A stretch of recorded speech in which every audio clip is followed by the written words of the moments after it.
I'd like to start by thanking everyone who's here today, and especially my members of Pasadena Fire.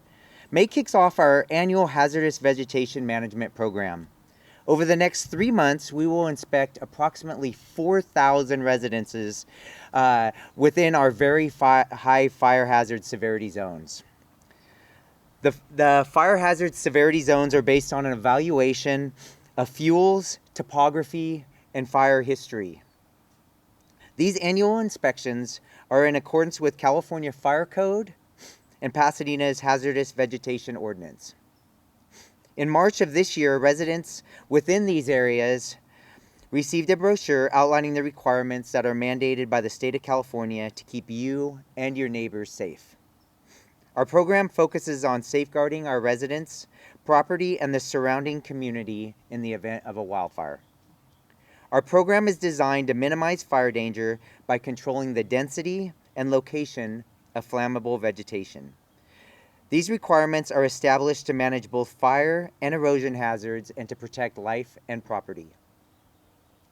Pasadena Fire Department personnel will inspect these properties at no cost to the homeowner as long as no violations are found. If a violation is found, a fee will be waived if it's resolved within 30 days.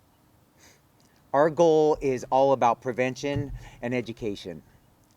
Many insurance carriers will also accept the city's inspection report as proof of compliance, which may be required for them to have insurance.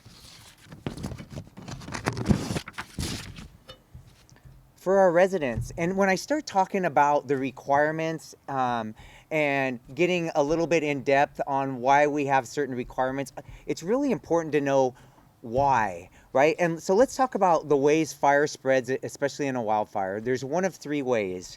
The first is direct flames. The second is radiant heat. And a lot of that is from nearby burning plants, debris, structures. If you're on upsloping terrain, you have heated gas that's heating the terrain as it's upsloping. And finally, by flying embers. And we can look at past history of fires and know that flying embers will travel anywhere from a half a mile and even up to a mile with strong winds. And so when we look at those 3 ways that fire can spread, that's why we have the requirements that I'm going to outline now. And by understanding how your home can be at risk for fire, you can better be prepared to take action to reduce these fires. In an effort to harden your home against fire, we ask you to do the following. Remove all dead trees and keep grasses and weeds mowed within 100 feet of any building and 10 feet of a roadway. And we're keeping a safety zone around your residence. Give your home a 30-feet boundary by maintaining grass and vegetation to a height less than 18 inches. Keep large trees and shrubs in that area around 18 feet or more apart. We're going to ask you to remove leafy foliage, dead wood, and combustible ground covers, any twigs and branches within 100 feet of buildings. Again, we're trying to reduce the opportunity for fire to spread and catch your house on fire. We're going to ask you to remove dead limbs, branches, and other combustible material from trees or growing vegetation adjacent to or overhanging a structure. Maintain 5 feet of vertical clearance between roof surfaces and any overhanging portions of trees. Again, trying to give your house that defensible space.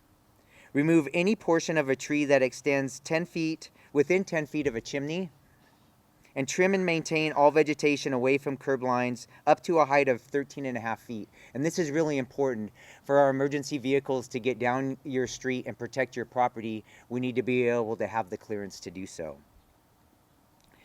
And finally, for more information, please contact Pasadena Fire Department at area code 626-744-4668 or visit our website at www.cityofpasadena.net/fire. I'd like to, again, thank you, and I'll take any questions, and then we can start a walk. Yeah, and this has been a record year for rain, which we're super grateful for. But in return, and what we see right now is nice green hills. In a few months from now, those hills are going to be brown with a lot of light flashy fuels. I anticipate that we're going to have a slightly later than normal fire season this year, as it's going to take an extra few months for those fuels to dry out. But as we get into the early fall and late fall, we're at risk for a rough fire season. So fire season truly is a year-round event, and we need to be prepared year-round.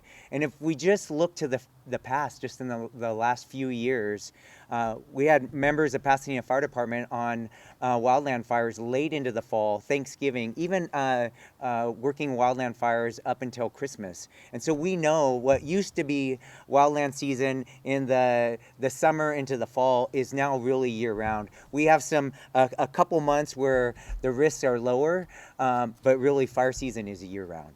And we need those efforts to maintain safe surfaces and hardening your homes to be a year-round activity. And really what we talk about, we want to make Pasadena the safest city in the nation.